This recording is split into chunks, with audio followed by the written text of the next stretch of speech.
Hola a todos, muy bienvenidos a la clase número 15 de nuestro curso MAT 070, Introducción al Cálculo. En la clase de hoy comenzaremos con el estudio de las funciones. Partiremos por revisar una motivación, algunas definiciones básicas, también revisaremos las funciones clásicas junto a sus gráficos y recordaremos la traslación o transformación de funciones. ¿Qué volumen de fruta como al comer una naranja? ¿Y al comer una manzana? Probablemente para responder a estas preguntas, suponemos que estas frutas son esféricas, es decir, representamos las frutas por un objeto geométrico abstracto, un modelo. En este caso, los volúmenes modelados dependerán del radio de las representaciones esféricas, es decir, los volúmenes se expresarán en función del radio. Las funciones, como objetos matemáticos, son una herramienta que permite modelar una situación o fenómeno físico en términos matemáticos. En esta clase veremos cómo se definen, cómo pueden ser representadas y veremos algunos ejemplos típicos de funciones. Un modelo matemático es una representación simplificada de la realidad, que utiliza funciones o ecuaciones para describir el comportamiento de un fenómeno o representar las relaciones entre distintos aspectos del mismo. Estudiaremos en primer lugar el lenguaje y conceptos requeridos. Partamos con la definición de función. Consideremos dos conjuntos A y B. En lenguaje coloquial, una función o aplicación f de A en B es un criterio, regla o fórmula que asocia a cada, y esto es muy importante, a todos y cada uno de los elementos del conjunto A, un único elemento del conjunto B. Es decir, esta regla, criterio o fórmula se llama función si cumple con esto, es decir, si a todos los elementos del conjunto A asocia un único elemento en B. Este elemento de B se denota por f de x, se llama la imagen de x, y es un elemento de B. Decimos entonces que f es una función que aplica A en B, es decir, que lleva el conjunto A en elementos del conjunto B. E indicamos esta situación escribiendo f dos puntos A flecha B. Notación que leemos como f definida de A en B. Así, la definición formal de función nos diría que, dados dos conjuntos A y B, la relación f definida de A en B es una función si para todo x de A existe un único elemento y de B que es imagen de x. Examinemos esta definición a través de un diagrama. Imaginemos que tenemos los conjuntos A de elementos, digamos, A, B y C, y el conjunto B cuyos elementos son números 1, 2, 3 y 4. Podemos definir una relación que lleve elementos de A en B, llamémosla f, y esta relación será una función siempre y cuando a cada elemento de a todos y cada uno de ellos, asigne una única imagen en el conjunto B. Entonces, para que esta relación sea una función, podemos definir f de la siguiente manera. Por ejemplo, asignando o asociando a con el 2, b con el 1 y c, por ejemplo, con el 3. De esa manera, todos los elementos de A están asociados con un único elemento de B. Así definida, f es una función. Observa que si en el conjunto A tuviésemos otro elemento, digamos D, que no estuviese relacionado con ningún elemento de B, entonces esta relación f ya no sería una función, puesto que no se cumple el hecho de que todos los elementos de A estén relacionados con alguien en B. Por otra parte, si por ejemplo C estuviera relacionado, como ahora, con el 3, pero también con el 4, entonces para C no habría un único elemento de B relacionado con él. No se cumpliría entonces que para todo x de A exista una única imagen en B. Así definida, f no sería una función.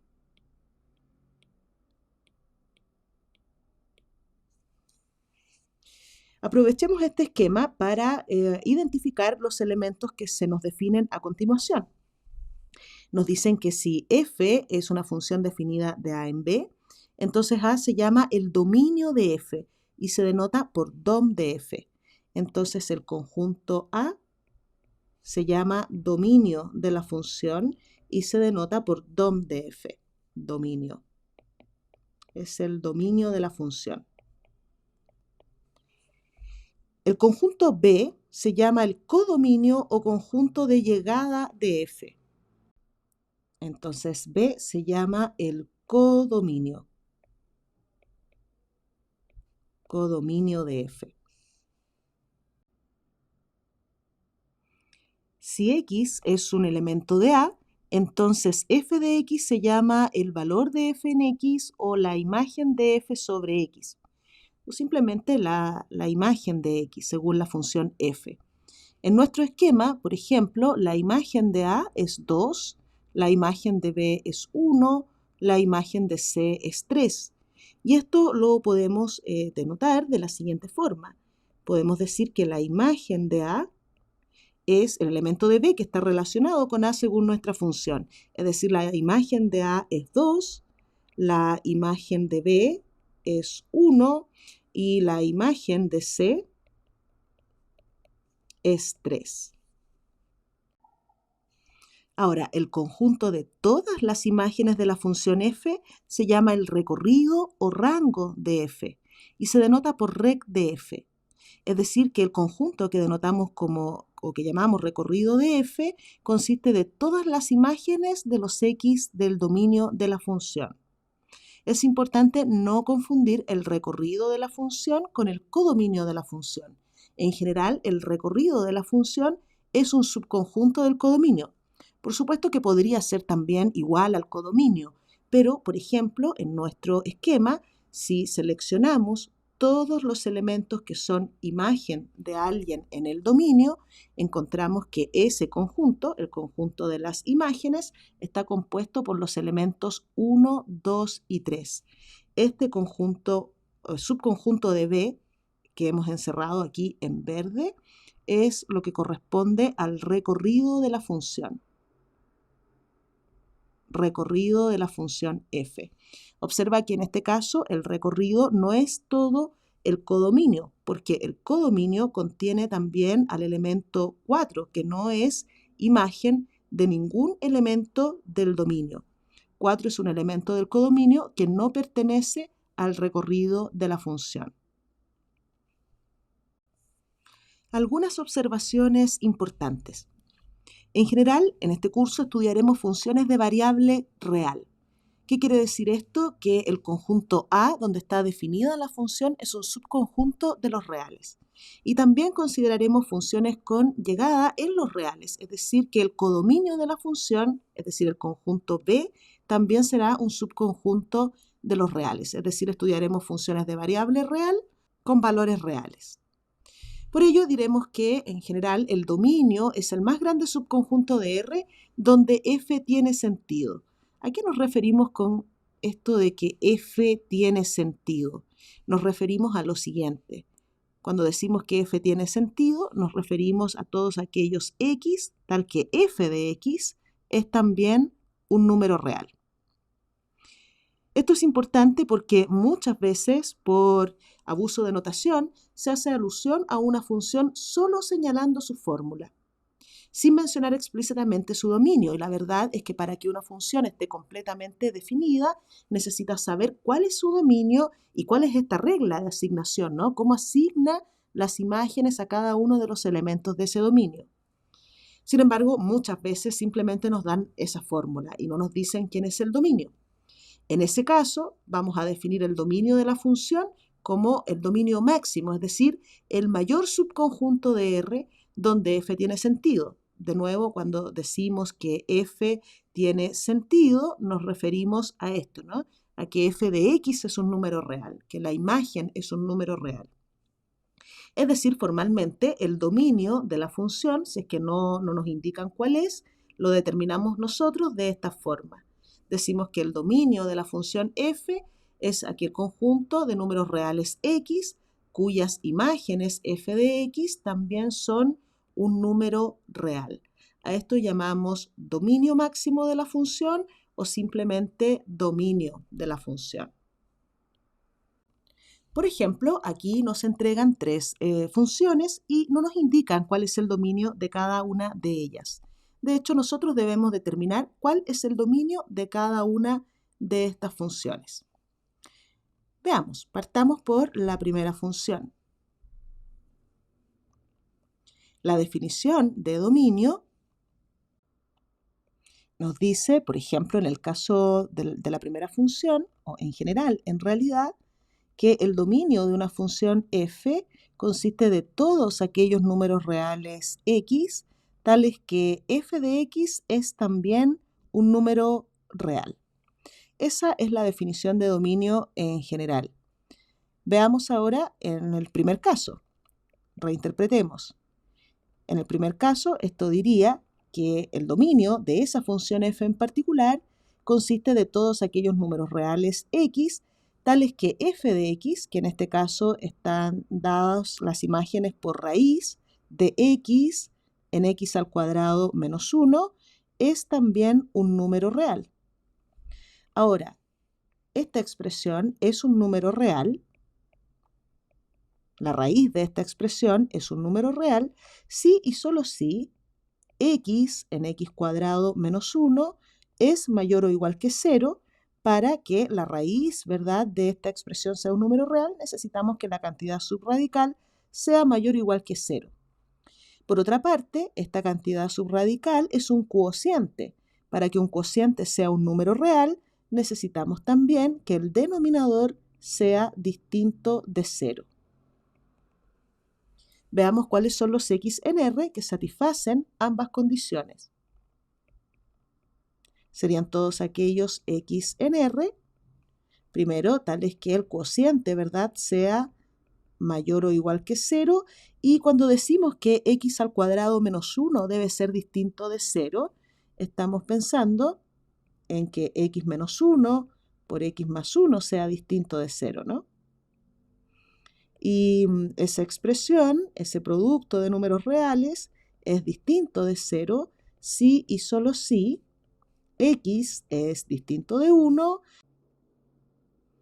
y distinto de menos 1. ¿Por qué? Porque 1 y menos 1, ¿verdad?, son los ceros de cada una de estas expresiones lineales. Entonces, debemos determinar de todos los x en R cuáles satisfacen esta desigualdad, es decir, cuál es el conjunto solución de esta inecuación, considerando la restricción de que x debe ser distinto de 1 y de menos 1. Entonces, concentrémonos en esa inecuación. Para determinar el conjunto de los x, tales que el cociente sea mayor o igual que 0, podemos hacer una tabla de signos que nos permita rápidamente estudiar el signo del cociente. Tenemos por un lado el factor x, el numerador, ¿verdad?, y el denominador, que es x al cuadrado menos 1. El numerador cambia de signo en 0 y el denominador, que es x al cuadrado menos 1, como ya hemos visto, cambia de signo en 1 y menos 1. Por lo tanto, todos estos valores los ubicamos en orden en nuestra tabla. Menos 1, 0 y 1. Y aquí en la última fila de la tabla ubicamos el signo del cociente. Entonces pensemos ahora en todo el eje real, ¿cierto?, dividido en estos intervalos, antes del menos 1, entre menos 1 y 0, entre 0 y 1 y a partir del 1. X es, por supuesto, menor que 0 antes del 0 y luego cambia de signo a positivo. X al cuadrado menos 1, podemos pensar en esa expresión cuadrática como la gráfica de una función cuadrática, ¿no?, que es una parábola que abre hacia arriba y tiene sus dos ceros que están en menos 1 y en 1. Vemos a través de esta gráfica que cuando x es menor que menos 1 o mayor que 1, entonces la expresión cuadrática, la parábola, ¿verdad?, se encuentra por sobre el eje x. Por lo tanto, fuera de las raíces, es decir, antes de menos 1 y también después del 1, la expresión cuadrática es positiva, y entre las raíces, entre -1 y 1, donde la parábola va por debajo del eje X, la expresión cuadrática es menor que 0. Ahora podemos estudiar el signo del cociente. Ley de los signos, ¿no? En el intervalo menos infinito menos 1, ambos términos tienen signos distintos, así que el cociente es menor que 0. Entre -1 y 0, el cociente será positivo, dado que numerador y denominador tienen el mismo signo. Entre 0 y 1 vuelve a ser negativo el cociente, y a partir del 1, positivo, puesto que numerador y denominador son positivos. A nosotros nos interesaba de esta tabla, ¿no es cierto?, determinar aquí el conjunto de números reales donde el cociente fuese mayor o igual que 0. Y teníamos también dentro del dominio la restricción de que x no puede ser ni 1 ni -1. Entonces podemos aquí en nuestra tabla marcar de inmediato esa restricción, ¿no? El -1 y el 1 no están considerados, son una restricción de nuestro problema. Y nos interesa aquel conjunto donde el cociente es mayor o igual que 0. Vemos que eso pasa aquí, ¿verdad? Que corresponde al intervalo abierto -1, cerrado 0, y vuelve a pasar en el abierto 1 infinito. Por lo tanto, aquí cuando estamos buscando el dominio de nuestra función, podemos decir ahora que consiste de todos aquellos x en R que están entre -1 y 0, entre -1 y 0, o bien a la derecha del 1, ¿no es cierto? O son mayores que 1. Y en esta última expresión hemos considerado, ¿verdad?, los x que satisfacen esta desigualdad con las restricciones asociadas. Esto lo podemos escribir, por supuesto, en notación de intervalo, como el intervalo abierto -1 cerrado 0, unión abierto 1 infinito. Por lo tanto, podemos concluir que el dominio de nuestra función f, en este primer caso, es el intervalo -1, 0, unión 1 infinito. No olvidemos quién es la función f en este caso, ¿verdad? Es la función definida por raíz de x dividido en x al cuadrado menos 1. Ya tenemos entonces el dominio de nuestra primera función. Lo mismo ahora para la segunda función. Busquemos el dominio, ejemplo 2, ¿verdad? El dominio de la función f. Buscamos entonces el conjunto de todos aquellos x en R, tales que f de x, que en este caso está dado por la raíz de x por x menos 1 por x menos 2, es decir, raíz de x, x menos 1, x menos 2, es un número real, ¿verdad? Aquí estamos aplicando la definición estricta de dominio de la función. Ahora, como de nuevo se trata de una raíz cuadrada, para que x esté en el dominio de esta función f, necesitamos que x por x menos 1 por x menos 2 sea mayor o igual que 0. Nuevamente, la búsqueda del dominio de nuestra función f se reduce a resolver una inecuación. Resolvamos nuevamente esta inecuación a través de una tabla de signos. Ordenaremos los factores que componen el producto en las filas. Estos factores serían x, x menos 1 y x menos 2. Y cada uno de estos factores lineales cambia de signo respectivamente en 0, 1 y 2. Ponemos esos valores ordenados en nuestra tabla, 0, 1 y 2. Y ahora estudiamos el signo de cada una de estas expresiones en los distintos intervalos. X, por supuesto, es menor que 0 antes del 0 y positiva después. X menos 1 es menor que 0 antes del 1 y positivo después. Y el factor x menos 2 es menor que 0 antes del 2 y positivo después. Por lo tanto, ¿qué signo tiene ahora el producto de estos tres factores? ¿Verdad? ¿Qué es lo que nos interesa? Aquí lo vamos a ordenar. Antes del 0, Los tres factores tienen signo negativo. La ley de los signos nos diría que el producto es entonces menor que 0. Entre 0 y 1, menos, más por menos sería, ¿no es cierto?, más. Es decir, el producto es positivo entre 0 y 1. Vemos que entre 1 y 2, el producto de estos tres factores es negativo, y a la derecha del 2 todos los factores son positivos, por lo tanto el producto también es positivo. ¿Qué nos interesa a nosotros? Aquel intervalo o aquellos intervalos donde el producto de estos tres factores lineales sea mayor o igual que 0.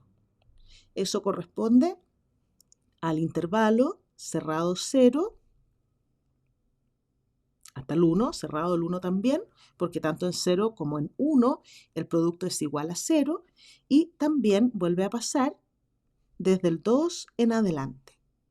Por lo tanto, podemos decir que el dominio de nuestra función, bueno, son todos aquellos x en R, tales que son mayores o iguales que 0 y menores o iguales que 1, o bien mayores o iguales que 2. En notación de intervalo, esto corresponde al intervalo cerrado 0, 1, unión el intervalo cerrado 2, infinito. Por lo tanto, el dominio de nuestra función, en este caso, es el conjunto, esta unión de conjuntos, ¿no? El intervalo cerrado 0, 1, unión el intervalo 2, infinito. Entonces ya tenemos el dominio de nuestra función f, que está definida por la raíz de x, factor de x menos 1, por x menos 2. Busquemos ahora el dominio de la función del ejemplo 3. Aquí buscamos, ¿verdad?, el dominio de f, que consiste de todos aquellos x en R, tales que f de x es también un número real. Y f de x en este caso es la raíz cuadrada de x menos 1 más 1 partido en la raíz de 2 menos x. Necesitamos que esta suma sea un número real. Veamos. Buscamos el conjunto de aquellos x en R, tales que la raíz de x menos 1 sea un número real. Para eso necesitamos que x menos 1 sea mayor o igual que 0. Y también necesitamos que este cociente, 1 dividido en raíz de 2 menos x, sea un número real. Para que la raíz de 2 menos x sea un número real, necesitamos que 2 menos x sea mayor o igual que 0. Sin embargo, esta expresión está en el denominador. Por lo tanto, necesitamos que además de ser mayor o igual que 0, sea distinta de 0. Es decir, vamos a pedir de inmediato que esto sea en realidad estrictamente mayor que 0. Esto es equivalente a el conjunto de todos los x en R, tales que x es mayor o igual que 1 y x es menor que 2, usando las propiedades del orden, ¿verdad?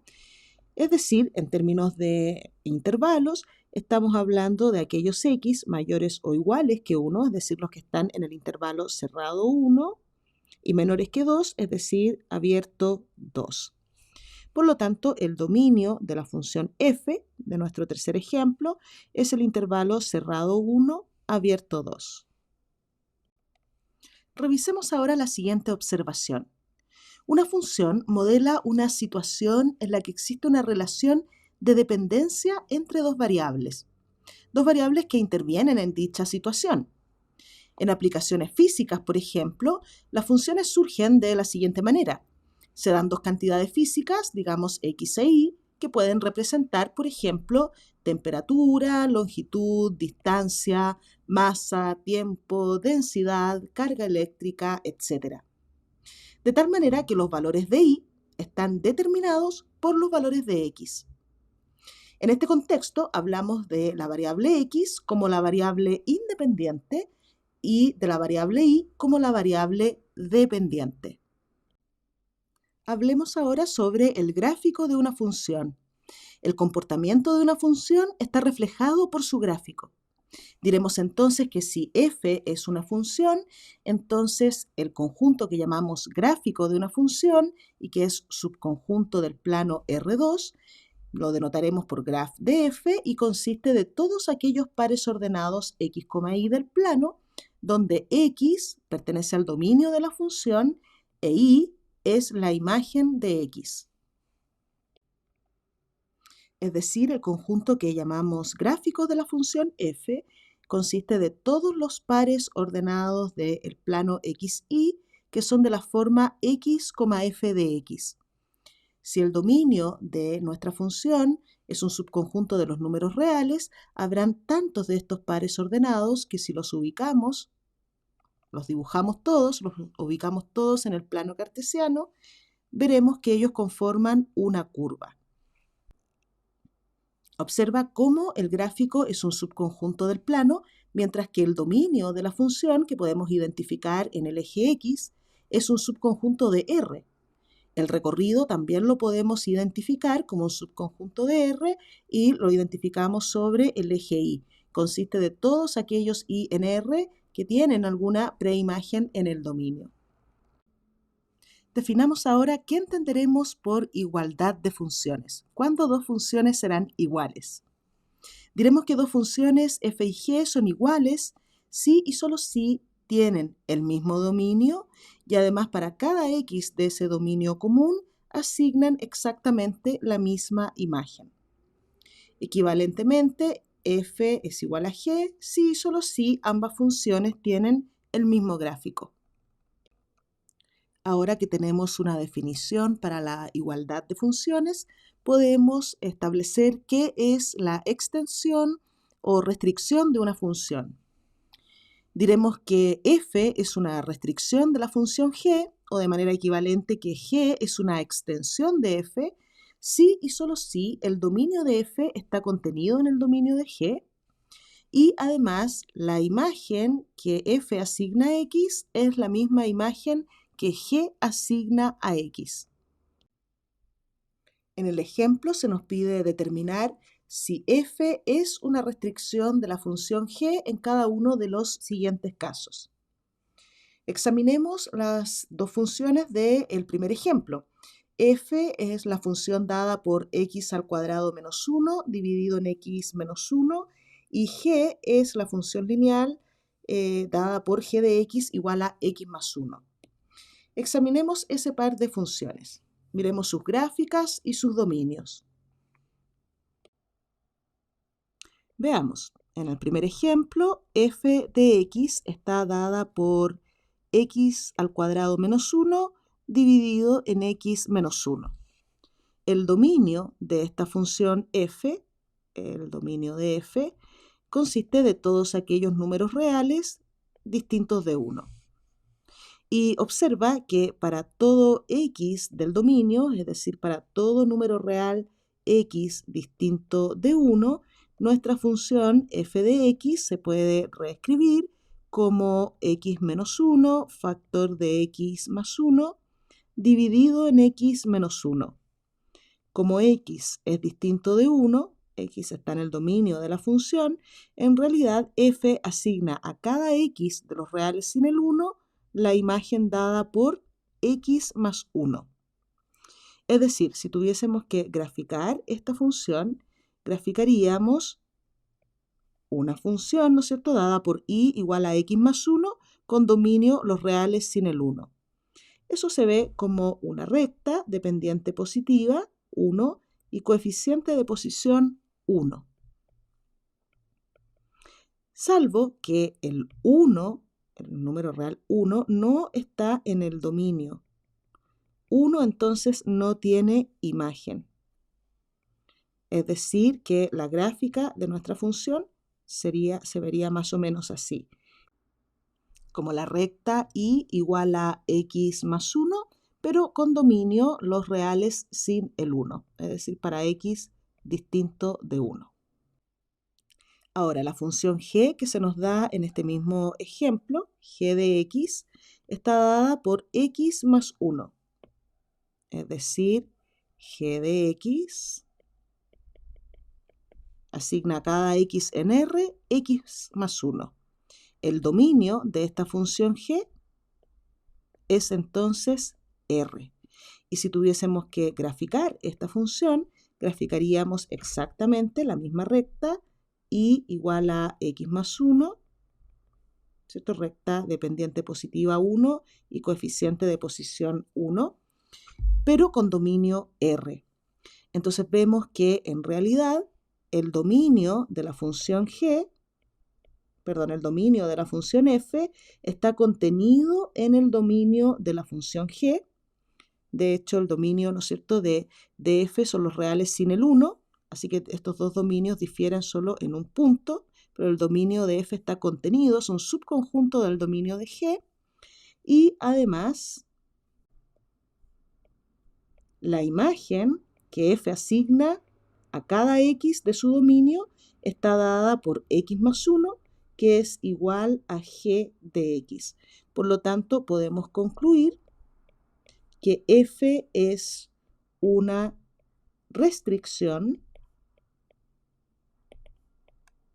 de g al conjunto de los reales sin el 1. O de manera equivalente, tú puedes decir que g es una extensión de f a el conjunto de los números reales. Examinemos ahora el segundo ejemplo. En el segundo ejemplo tenemos las funciones f de x dada por el cuadrado de la raíz de x y g de x igual a x.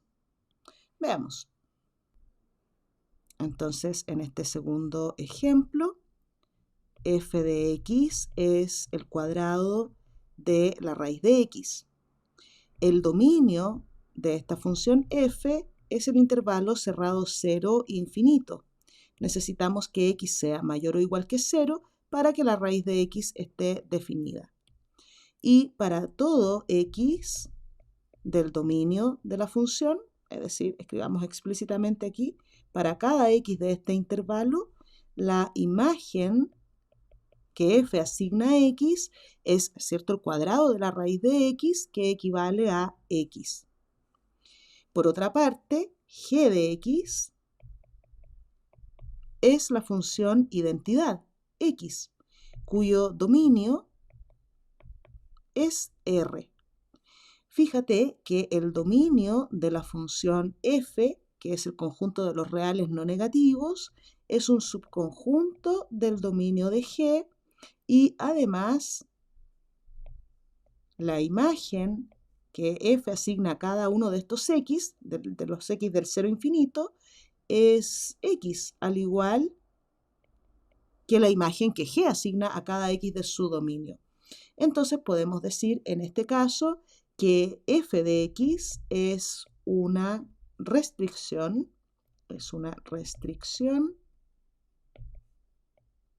de g a el intervalo 0 infinito. Una notación para esta idea es la siguiente. Uno puede decir que la función f es la función g restringida al intervalo 0 infinito. Es decir, que f es la misma función g, pero con dominio más pequeño, con dominio el intervalo 0 infinito. Algunas funciones clásicas que tú debes conocer tanto su gráfica como su dominio y su recorrido, son las siguientes. La función constante, la función identidad, la función afín, la función cuadrática, la cúbica, el valor absoluto de x, la función raíz cuadrada, la función raíz cúbica, la función recíproca o racional y la función parte entera. Revisemos las gráficas de estas funciones. La función constante es una función cuya gráfica es una recta paralela al eje x. Ella tiene dominio R y tiene por recorrido únicamente el valor constante c. También tenemos la función identidad, cuya gráfica es una recta que pasa por el origen y que tiene pendiente 1. El dominio de la función identidad es R y el recorrido de la función identidad también es R. También tenemos aquí la función afín, cuya gráfica también es una recta. La función afín es la función de la forma y igual a ax más b, ya sea en el caso en que a, que es la pendiente de la recta, sea positiva o negativa. Si a, el coeficiente de x, es positivo, la pendiente corresponde este valor a la pendiente de la recta y la gráfica de la función se ve en esa forma, inclinada en esa forma. El coeficiente de posición de esta recta es b y corta al eje x, ¿cierto? El cero de esta función sería menos b partido en a. Lo mismo en el caso en que a es menor que 0, en que el coeficiente de x es menor que 0. En ese caso, la pendiente de la recta, ¿cierto?, es negativa, es decir, la recta está inclinada en esa forma, y el único cero de la función también se produce en menos b partido en a, y tiene coeficiente de posición b. En ambos casos, el dominio de la función es r y el recorrido también es r. También tenemos la función cuadrática y igual a x cuadrado, cuya gráfica es esta parábola con vértice en el origen y que abre hacia arriba. En este caso, el dominio de la función es todo r, pero el recorrido de la función, como podemos ver en la gráfica, consiste de los reales no negativos, o el intervalo cerrado 0, infinito. También tenemos la función y igual x cubo, cuya gráfica tenemos aquí. Así se ve la gráfica de y igual x cubo. Vemos que el dominio de esta función es r y el recorrido también es r. La función valor absoluto de x. Recuerda la definición del valor absoluto de x. Valor absoluto de x se define como x si x es mayor o igual que 0. Observa que esa porción de la recta y igual x corresponde a este tramo, a los x mayores o iguales que 0. Y cuando x es menor que 0, el valor absoluto de x se define como menos x, que es esta recta, y igual a menos x. Notamos que el dominio de la función valor absoluto de x es r, mientras que el recorrido de esta función consiste de los reales no negativos, es decir, el intervalo cerrado 0, infinito. Por acá tenemos la función raíz de x, cuyo dominio consiste de los reales no negativos, el intervalo cerrado 0, infinito, y su recorrido también consiste de los reales no negativos. El gráfico de la función raíz de x es esta mitad de parábola, ¿cierto?, que abre hacia la derecha. También tenemos por acá la función raíz cúbica y igual a raíz cúbica de x. Aquí podemos ver su gráfica y a partir de la gráfica podemos observar que su dominio es r, así que también su recorrido es r. También tenemos la función racional y igual a 1 partido en x. La función racional o recíproca tiene dominio los reales sin el 0. El 0 no está en el dominio de esta función. Te fijas que el 0 no tiene una imagen. Vamos a dibujar aquí el 0 sin considerarlo. Y el recorrido de esta función también es el conjunto de los números reales distintos de 0. No hay ningún número real cuya imagen sea 0, por lo tanto 0 tampoco está en el recorrido de la función. Podemos decir en este caso que el dominio de la función 1 partido en x consiste de los reales distintos de 0 y también el recorrido de esta función consiste de los reales distintos de 0. Aquí tenemos la gráfica de la función parte entera de x. Recuerda que la clase anterior, o hace un par de clases, definimos la parte entera de un número real x. Dijimos que la parte entera de x es el supremo del conjunto de aquellos enteros, digamos p, que son menores o iguales que x. Así fue como definimos la parte entera de x. De ese modo vemos que, por ejemplo, la parte entera de los x que están entre 0 y 1 es 0. La parte entera de los x que está entre 1 y 2 es 1, porque el entero menor o igual que cualquier x que esté en este intervalo es 1. Y así sucesivamente. Ya habíamos graficado esta función también antes. Vemos que la gráfica, ¿verdad?, de la función parte entera es esta especie de escalera y podemos ver que el dominio de la función parte entera es todo R. Podemos calcular la parte entera de x para cualquier x en R. Pero vemos que el recorrido de la función parte entera consiste únicamente de los números enteros. Solo los números enteros tienen preimagen. Por ejemplo, la preimagen del 0, ¿quién es? No es solo un valor. El 0 tiene todo un intervalo de preimágenes. La imagen de cualquier x que esté entre 0 y 1 es 0. Entonces, solamente los enteros tienen una preimagen, es decir, solo los enteros están en el recorrido de la función. Revisemos ahora las transformaciones de funciones.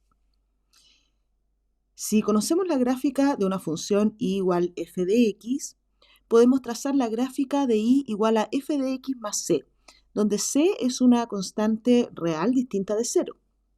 Si c es una constante positiva, entonces la gráfica de y igual a f de x más c es la misma gráfica de f, pero trasladada c unidades hacia arriba o c unidades hacia abajo si es que c es negativo.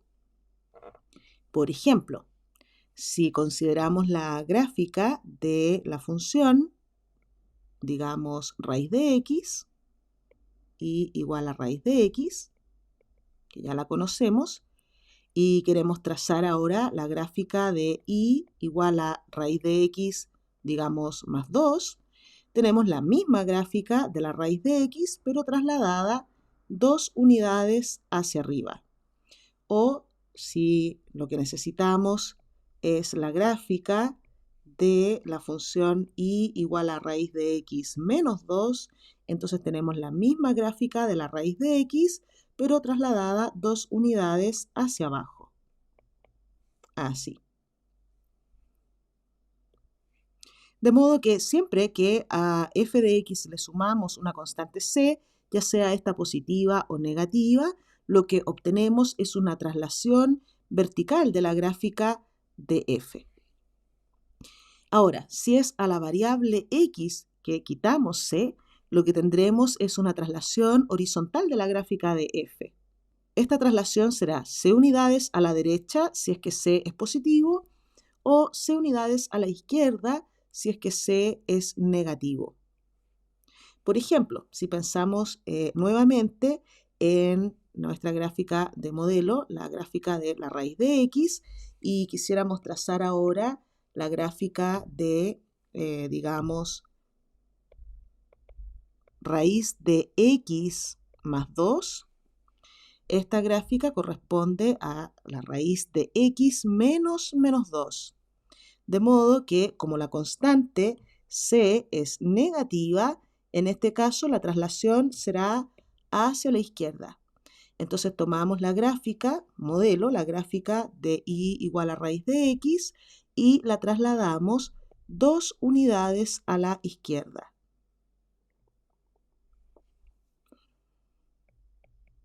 Aquí tenemos la gráfica entonces de y igual a raíz de x más 2. Ahora, si lo que queremos es la gráfica de y igual a raíz de x menos 2, es la misma gráfica modelo, la gráfica de raíz de x, pero esta vez trasladada 2 unidades a la derecha.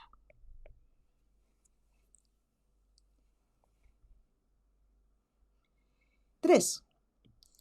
Si queremos trazar la gráfica de y igual a menos f de x y conocemos la gráfica de y igual a f de x, entonces podemos obtener la gráfica de esta curva reflejando la gráfica de y igual f de x respecto del eje x. Claro que sí, porque este signo menos lo que hace es cambiar el signo de las imágenes. Sigamos pensando en nuestra función de modelo y igual raíz de x. Digamos que ahora queremos trazar la gráfica de la función y igual a menos raíz de x. ¿Cómo obtenemos esta gráfica? Tomamos la gráfica modelo, es decir, la gráfica de la raíz de x, la gráfica de esta función, y reflejamos su gráfico respecto del eje x. Así obtenemos de esta forma el gráfico de y igual a menos raíz de x. Ahora, si lo que queremos es la gráfica de y igual a f de menos x, en este caso el signo afecta a la variable de la función, entonces, ¿cómo obtenemos ese gráfico? Lo obtenemos a partir de la gráfica de f de x, pero reflejando esta gráfica respecto del eje y. Siguiendo con nuestra función de modelo, la raíz de x, tracemos ahora la gráfica de y igual a raíz de menos x. ¿Cómo sería esta gráfica? Bueno, la misma gráfica de la raíz de x, pero reflejado ahora respecto del eje y. Entonces tomamos la gráfica de la raíz de x, dibujémosla aquí como una línea punteada.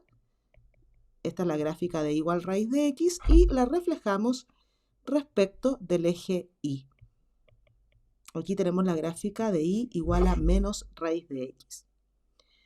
Es sumamente útil tener en cuenta estas propiedades de las funciones, de las transformaciones de funciones, porque te permite, gracias a los gráficos que ya conocemos, las de las funciones elementales que revisamos hace un rato, obtener el gráfico de otras funciones, de nuevas funciones. Incluso a partir del gráfico de las funciones, tú puedes también observar propiedades como el dominio y el recorrido de la función.